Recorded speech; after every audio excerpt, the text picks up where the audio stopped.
Show. Geil! Los geht's, Freunde. Nächste Woche kommt unser Album Nautic Force. Freitag, 28. Ich hoffe, ihr habt schon vorbestellt. Falls nicht, da unten ist der Link. Und alles weitere verrät euch jetzt Timo und ich halt mein Maul.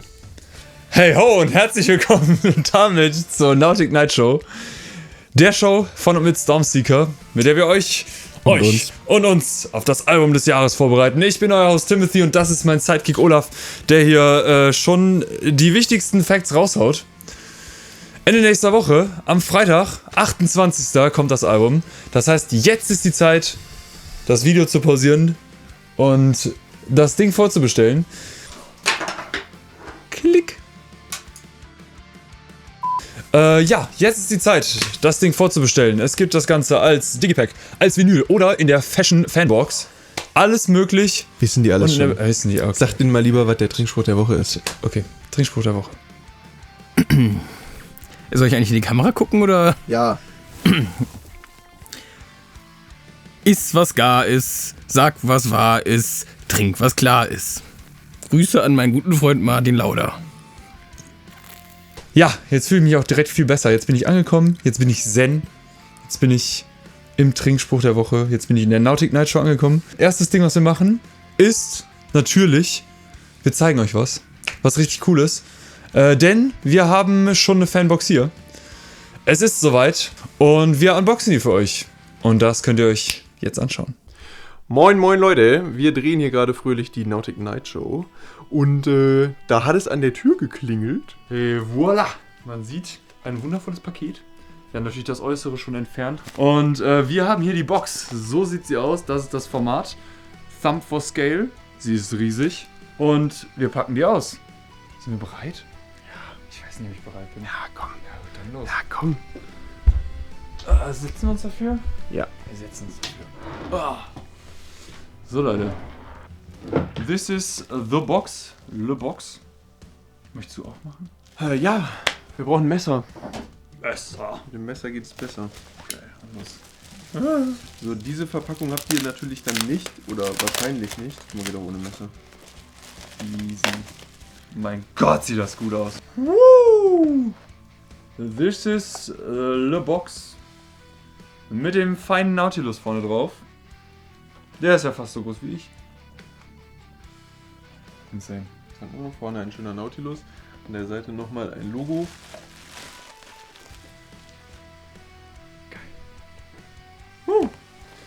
Geil. Ja, sehr schöne Verpackung. Mega Aber gut. uns interessiert natürlich, Was ist da drin? Und deswegen.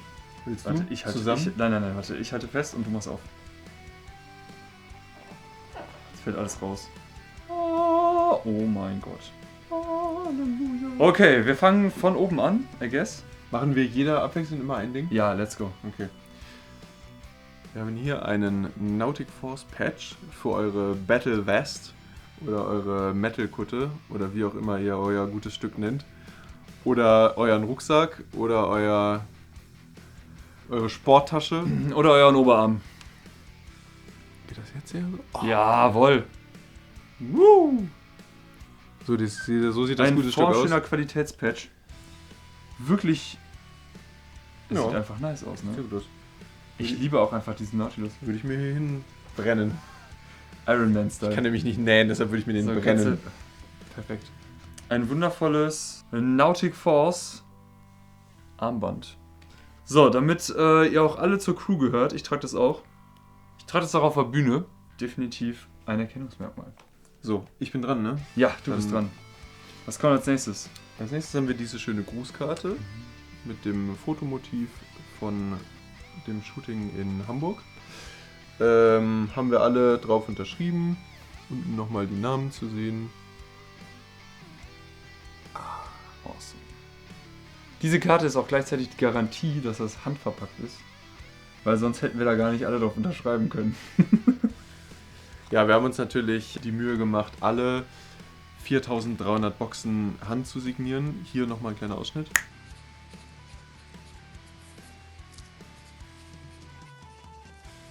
Wir haben uns natürlich die Mühe... Ich bin dran. Oh, jetzt kommt der gute Teil. Das ist nicht das Album. Das ist nicht das Album. Das ist nicht das Album. Was ist das dann? Was ist das dann? Das ist sozusagen die B-Seite. Das ist die CD, die ihr exklusiv dazu bekommt, nur wenn ihr die Fanbox gekauft habt. Die Nautic Force Orchestral and Symphonic Force Versions. Hier drauf sind die Songs Heave Away, Blow Winds Blow, Miles and Miles, Nine Ships by Night und Bound to the Waves. In speziellen Versionen. Okay, du packst es ganz aus. Woo! Ich glaube, ehrlicherweise werde ich öfter die Version hören als die Originalversion, wenn ich es mir selber auf die Ohren gebe. So sieht das schöne Ding von innen aus. Ah, genau. Hier sieht man auch schon den Schriftzug unserer guten Freunde von Eclipse, die uns dabei unterstützt haben, dieses Symphonic-Projekt zu realisieren. Achso, es gibt übrigens 2 Versionen, also die vorgelesenen Songs gibt es jeweils in der Version komplett ohne uns nervige Metal-Musiker. Also da könnt ihr komplett die Epicness von Geige, Bratsche, Cello und anderen Klassischen Instrumenten genießen. Und dann nochmal alles zusammen, nämlich das Orchester plus Band in der Symphonic Force. Symphonic Force auf der Nautic Force. Wer ist dran? Du bist dran. Ah, obwohl ich jetzt hier... Ja, aber ich darf die dann auspacken.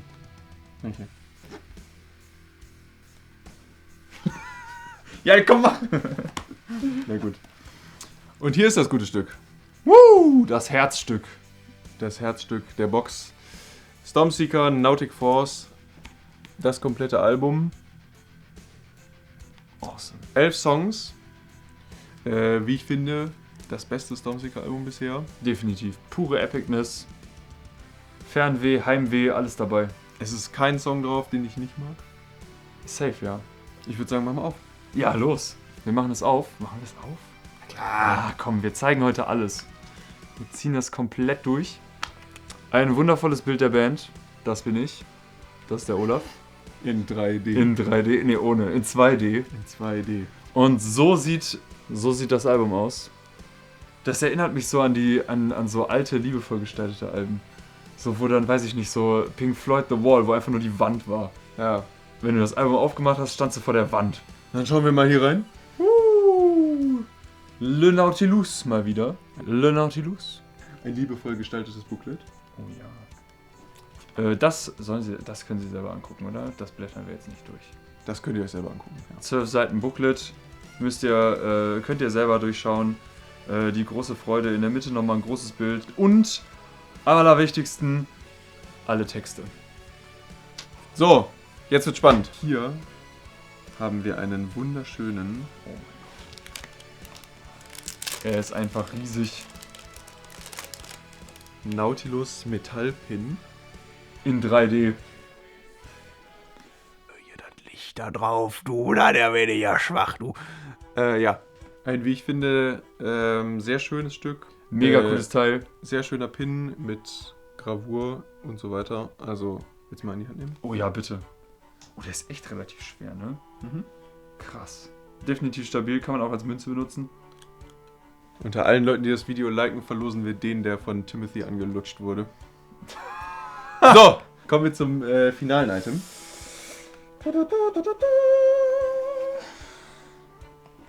Der Kunstdruck. Ihr seht ihn zuerst, danach gucke ich ihn mir an. Das ist das Albumcover in Originalgröße. Für jeden von euch zu Hause. Oh mein Gott. Geil, den hänge ich mir über das Klo. Ich sehe... Okay. Der Kunstdruck zu allerletzt in dieser wundervollen Box. Also, Leute, Link dazu ist unten in der Beschreibung. Das war die wundervolle Stormseeker Fanbox. Und ihr könnt sie alle jetzt schon vorbestellen. Also los. Wunderschönes Teil.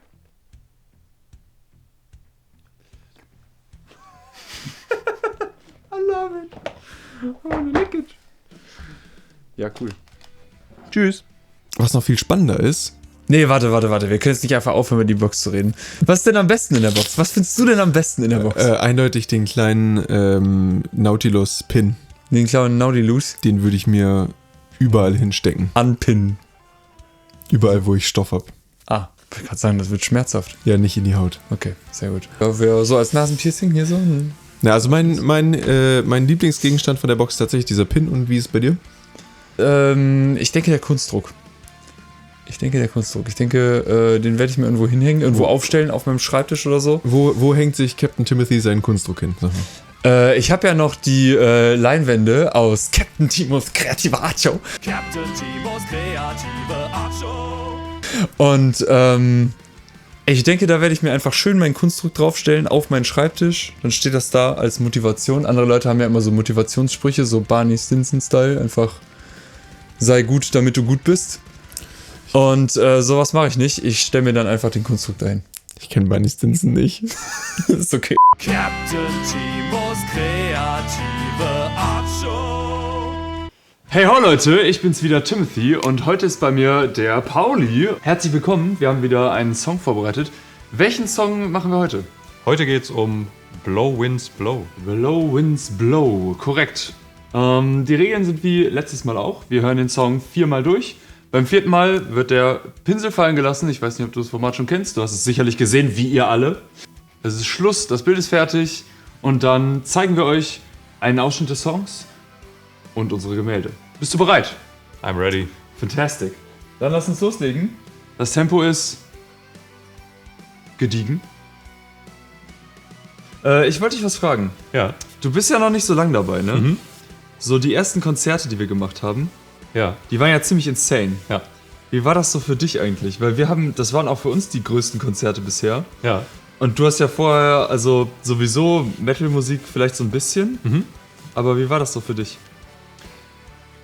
Und was ist dir da am meisten hängen geblieben? Welches Konzert oder so? Also der erste, der so richtig rausgestochen ist, war, glaube ich, Rockharz, weil das war auch einfach bisher die größte Bühne, auf der ich je stand. Jo.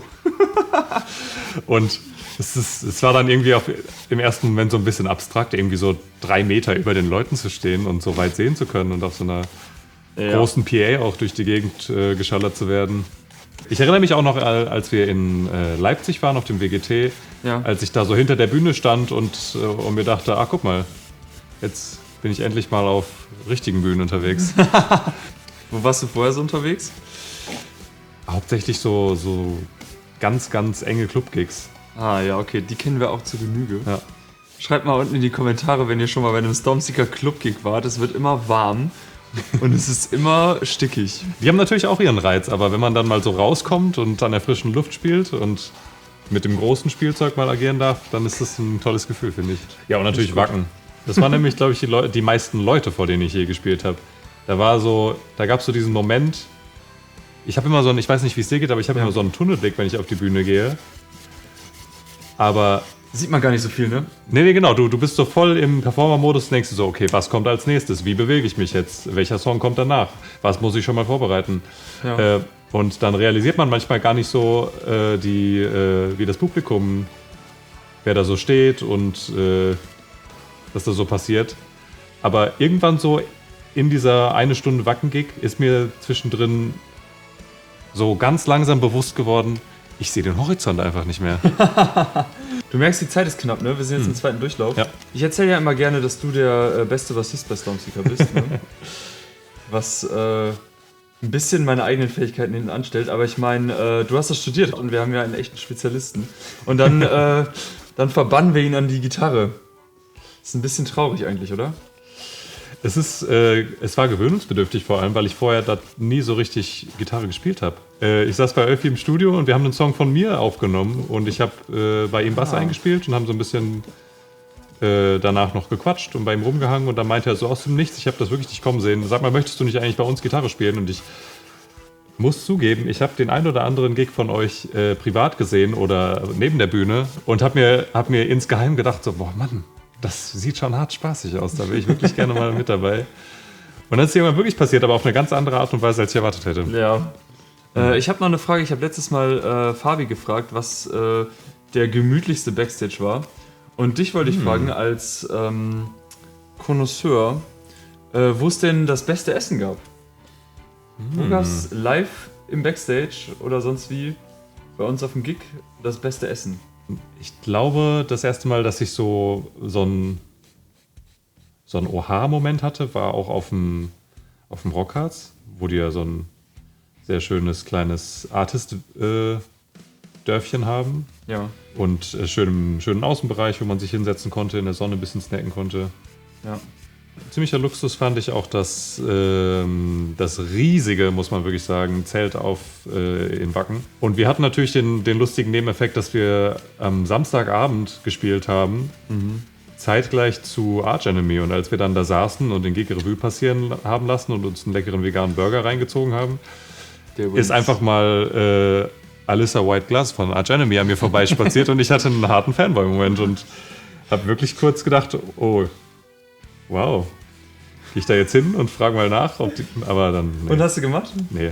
Hast du dich auch nicht getraut? Oder Nee, war ich einfach dachte, so, ja, ich meine, man belästigt sie ja nicht. Nee, eben, du willst ja die Leute nicht beim Essen ja, genau. stören. Die hat jetzt Ja, gerade das eine ist Show so. gespielt, die ist fertig und will einfach nur noch ihre Nudeln haben und sich in ihren Turbos verziehen und das, also habe ich mir dann gedacht und Ja, weißt ja nicht. ja. Wir sind langsam gegen Ende. Bist du noch gut in Time? Sieht gut aus bei dir? Ja, Nice. Bei mir ist mehr so, weiß ich nicht genau, was das sein soll, aber es ist auf jeden Fall wieder, es ist diesmal nicht Kindergarten, kann ich schon mal so viel sagen. Und das war's. The Song is Over. Und, bist du zufrieden? Ist gut geworden. Ja, ich glaube schon. Ja, nice. Für die kurze Zeit, ne? Ja. Ja, also ich finde auch, man muss sich da ein bisschen anpassen auf die Zeit. Aber dann funktioniert es ganz gut. So dieser typische Deadline-Modus, wo du so am Anfang erstmal gemütlich machst und dann so immer mehr feststellst, oh, die Zeit wird knapper und dann wirst du immer Ja, genau. drüber. Am Anfang, ich mach mal hier einen Strich, mach mal da einen Strich und hinterher. Es muss alles irgendwie. Ich habe hinterher angefangen, weiß drauf zu malen, weil wenn man weiß drüber malt, dann ist es wenigstens gewollt. So, dann ist es nicht einfach weiß. Ja. Okay, ja, cool. Vielen Dank. Vielen Dank, dass du da warst. Vielen Dank, dass ihr uns zugeschaut habt. Und ich wünsche euch viel Spaß bei Blow Winds Blow und unseren 2 wundervollen Bildchen. From home, surrender to the storm, surrender to the roar. He's floating on and on. All aboard the elemental hand, the water and the sand are calling to an end. Sometimes our sails end up so torn. Hey, hey, the smallest breeze will be a storm, will be a thunderstorm. Und zurück ins Studio. Fantastic. Was war sonst noch so wichtig? Nix. Okay. Ja. Ich würde mal sagen, wir haben ein paar Fragen mal gestellt an Captain Timothy. Und Captain Timothy hat mal ein paar Fragen beantwortet. Oh ja. Oh ja. Und das seht ihr jetzt.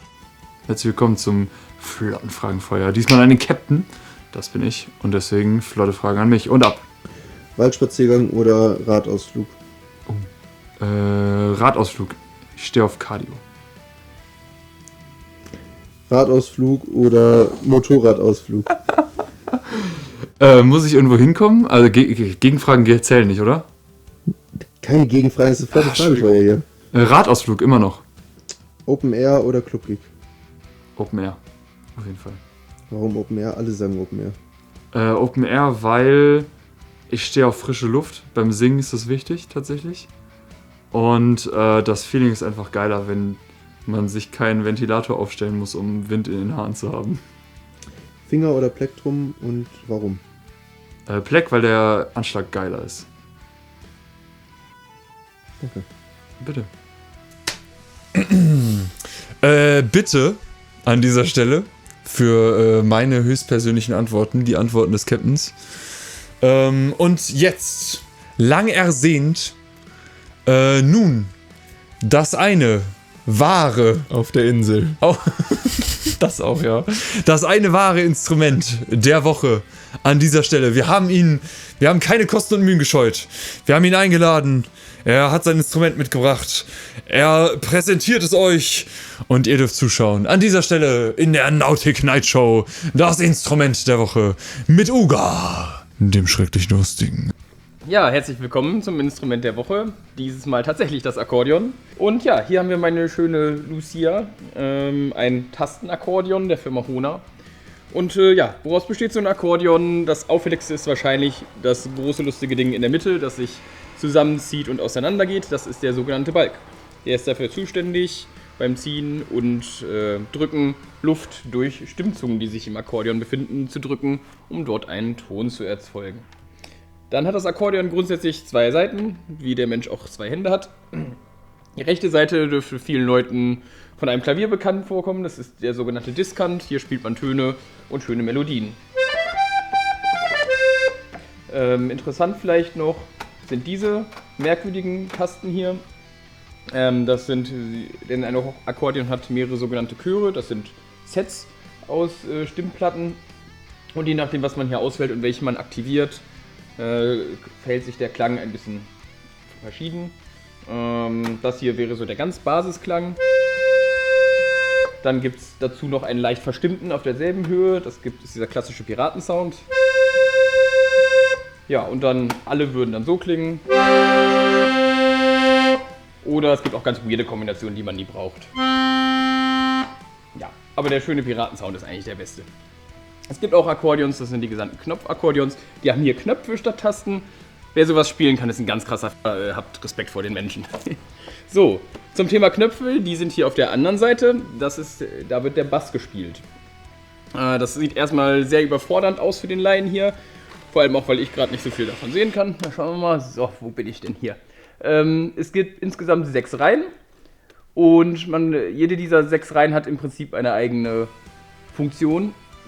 Das Wichtige ist eigentlich diese Reihe hier, das ist die zweite, die macht reine Basstöne. Damit hat man dann immer einen schönen bassigen Klang und damit man verschiedene Töne machen kann, geht man entsprechend quasi die Spalte entlang und das ist einfach im Quintenzirkel aufgebaut, sprich so. Nun gut, so. Dann gibt es noch eine Reihe darüber, die macht das gleiche nur in eine Terz höher, das ist manchmal einfach bequemer zu spielen.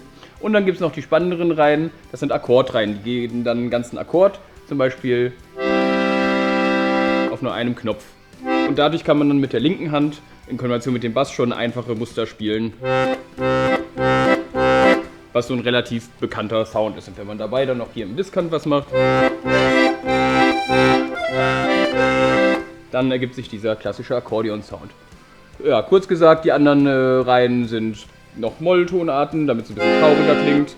Oder verrücktere Sachen, die ich jetzt nicht eingehen brauche. Es gibt hier auch Umschalter für verschiedene Chöre. Dann klingt das statt so vielleicht eher noch bassiger oder auch was höher. Verschiedene Kombinationen sind möglich. So, dann zeige ich euch erstmal das Innenleben von so einem Ding noch kurz. Die Diskantseite. Ja, und wie man hier sehen kann, wenn man drückt, gehen hier einfach so Filzklappen hoch und dadurch kann dort Luft durchziehen und vom Ball durchgeblasen werden. Und entsprechend dort findet man die Stimmzunge. Und dann kommt ein Ton. Ja. Und auf der anderen Seite sieht das Ganze so aus. So, das ist ein bisschen komplizierter, aber im Prinzip ein sehr ähnliches Prinzip. Ihr könnt hier einfach mal gucken. Hier sieht man, wie ich eben beschrieben habe, wenn ich nur auf der Bassleiste bin, geht mal ein einzelnes Ding runter. Wenn ich auf den komplexeren Sachen bin, passiert sehr viel mehr. Da werden also sehr viel mehr Klappen gleichzeitig bedient. Ja, ganz schick. So sieht so ein Ding von innen aus. Habt ihr das auch mal gesehen? Und dann viel Spaß weiter bei der Nautic Night Show. Jetzt habe ich Bock auf Käse und Rotwein. Käse und Rotwein, warum denn das? Also ich assoziiere Akkordeon immer mit Frankreich so ein bisschen. Wenn ich mich jetzt so... Le Connoisseur. So einen kleinen Café an der Champs-Élysées. Ist das eigentlich schon die letzte Folge Nautic Night Show? Leider ja. Denn ab nächster Woche sind wir auf Tour. Da haben wir keine Zeit mehr für Nautic Night Show. Stattdessen bekommt ihr natürlich wundervolle Tour-Vlogs. Ich habe mir schon mal überlegt, kannst du gut finden, kannst du auch scheiße finden, aber wenn scheiße findest, sag einfach nicht. Ja, okay. Was hältst du eigentlich von Pirate Vlog? Boah, die beste Idee ever. So, freu dich auf der Tour schon mal auf Pirate Vlogs. Join the Seeker. Yeah. Ich find's gut. Nee, ich find's wirklich gut. Sollten wir so machen. Geil. Aber wir sollten das irgendwie mit so Klammern und so kenntlich machen, dass es den Ja, Wortwitz ich wäre tatsächlich auch für ein Intro, dass du so mit dem Song Pirate Squad und dann Join the Seeker Pirate Vlog. Aber bis dahin bekommt ihr noch ein letztes Mal den Seemannsgarn der Woche. Und ab. Wenn das Leben dir Zitronen geht, bestell Salz und Tequila.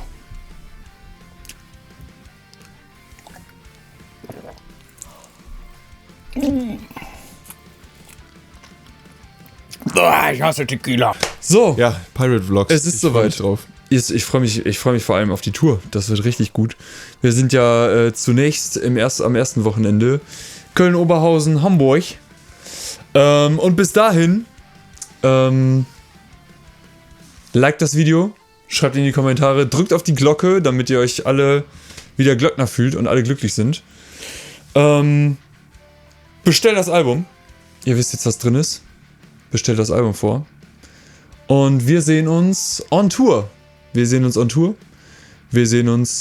im Netz. Wir sehen uns überall, wo ihr Stormseeker finden könnt. Haben wir eigentlich einmal gesagt, was der Vorteil von Vorbestellen gegenüber Bestellen ist? Nee. Ihr kriegt das Album natürlich dann sofort am ersten Tag ausgeliefert und müsst nicht auch erst bestellen und dann... Ja. Deutsche machen ja auch dann Vorkasse, dauert dann wieder 2 Tage. 4 Tage. Dann bleibt, dann ist da steckt auch das, noch dann Wochenende. steckt das irgendwo bei DHL. Die streiken auch wieder, glaube Dann ich. streiken die wieder. Und solche Sachen. Also es hat nur Vorteile. Also, ne? Ran an Speck. Album vorbestellen, Video liken, ist jetzt eine Aufgabenliste. Kommentieren, zur Tour kommen und Stormseeker auf Spotify hören. Das haben wir noch gar nicht gesagt. So sieht's nämlich aus. Und wir sehen uns Wenn es wieder heißt. im Pirate Vlog. Bis dann. Ach nein, wir sehen uns ja nicht, wenn es wieder heißt. Ja. Oh, das ist so traurig. Schreibt noch mal in die Kommentare, wie cool diese Nautic Night Show war. Auf einer Skala von 1 Auf einer bis Skala awesome. von 1 bis Schildkröte. 1 bis Schildkröte, das finde ich eine sehr gute Skala. Auf einer Skala von 1 bis Schildkröte unten rein. Schreibt mal runter. So, jetzt aber. Finally. Schreibt vor allem mal rein, ob wir beim nächsten Album wieder eine Nautic Night Show machen sollen. Sehr gute Frage. Ja. Das wollen wir Bitte. natürlich. Für alle, die bis jetzt geguckt haben, schreibt mal rein, ob ihr noch dabei seid, ob ihr noch lebt. Da guck mal, die rechte Kamera geht schon aus. Ach ja, dann Da haben wir ist jetzt schon hier 8 Minuten das Set- abmoderiert. Das Set baut sich von selbst ab. 4 Minuten Show, 8 Minuten Abmoderation. Das Set baut sich von selber ab. Macht's gut, Leute. Es war schön mit euch. Tschüss. Tschüss. Nautic Night Show. Oh yeah. Fantastic.